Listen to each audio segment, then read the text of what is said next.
नमस्कार। तो आज आप सभी सुनने जा रहे हैं मुंशी प्रेमचंद्र की मानसरोवर भाग 1 से कहानी ठाकुर का कुआं। जोखू ने लोटा मुंह से लगाया तो पानी में सख्त बदबू आई। गंगी से बोला, यह कैसा पानी है? मारे बास के पिया नहीं जाता। गला सूखा जा रहा है और तू सड़ा पानी पिलाए देती है। गंगी प्रतिदिन शाम को पानी भर लिया करती थी।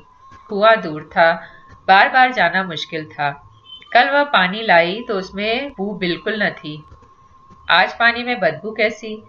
लोटा नाक से लगाया तो सचमुच बदबू थी। जरूर कोई जानवर कुएं में गिरकर मर गया होगा, मगर दूसरा पानी आवे कहां से? ठाकुर के कुएं पर कौन चढ़ने देगा? दूर से लोग डांट बताएंगे।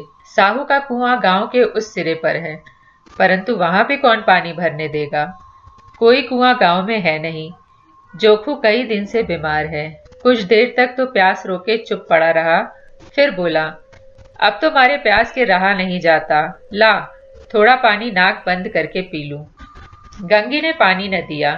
खराब पानी पीने से बीमारी बढ़ जाएगी, इतना जानती थी, परंतु यह न जानती थी कि पानी को उबाल देने से उसकी खराबी जाती रहती है। बोली, यह पानी कैसे पियोगे? न जाने कौन जानवर मरा है।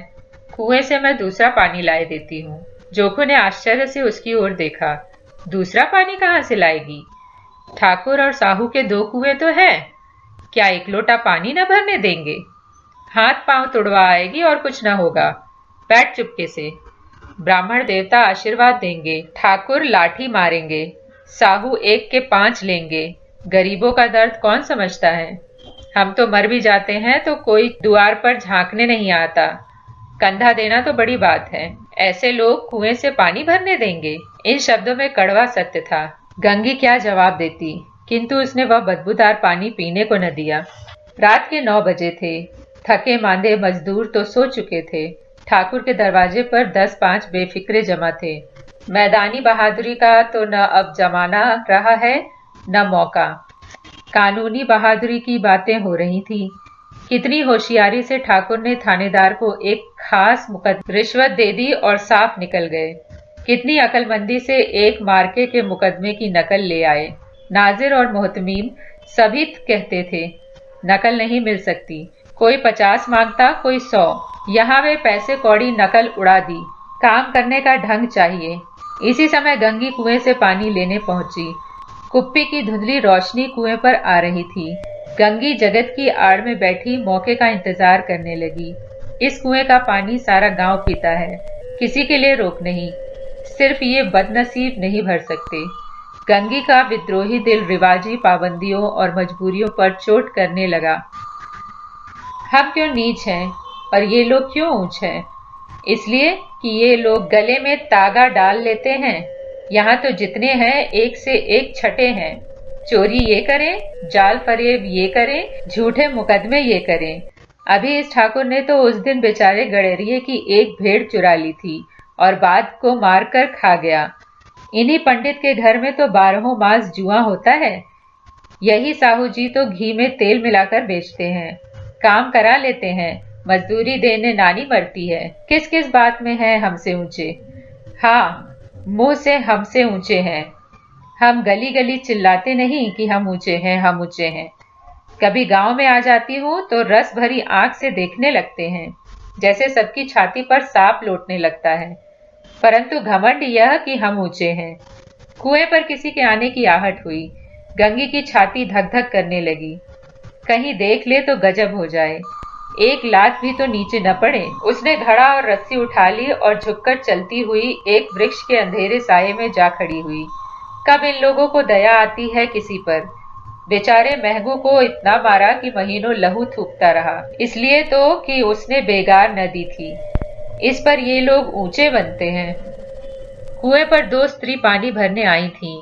इनमें बातें हो रही थीं। खाना खाने चले और हुक्म हुआ कि ताजा पानी भर लाओ। घड़े के लिए पैसे नहीं है।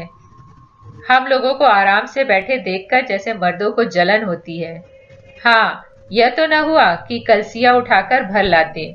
बस हुक्म चला दिया कि ताजा पानी लाओ, जैसे हम लौंडिया ही तो हैं। लौंडिया नहीं तो और क्या हो तुम? रोटी कपड़ा नहीं पाती?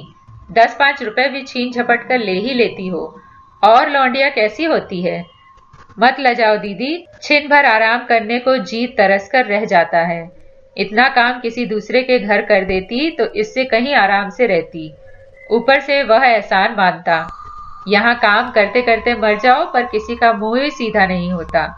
दोनों पानी भरकर चली गईं, तो गंगी वृक्ष की छाया से निकली और कुएं के जगत के पास आई। बेफिक्रे चले गए थे। ठाकुर भी दरवाजा बंद कर अंदर आंगन में सोने जा रहे थे।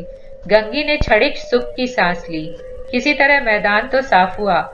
अमृत चुरा लाने के लिए जो राजकुमार किसी जमाने में गया था, वह भी इतनी सावधानी के साथ और समझ बूझकर न गया होगा। गंगी दबे पांव कुएं के जगत पर चढ़ी। विजय का ऐसा अनुभव उसे पहले कभी न हुआ। उसने रस्सी का फंदा घड़े में डाला, दाएं बाएं चौकन्नी दृष्टि से देखा, जैसे कोई सिपाही रात को शत्रु के किले में सुराख कर रहा हो। अगर इस समय वह पकड़ ली गई तो फिर उसके लिए माफी या रियायत की रत्ती भर उम्मीद नहीं।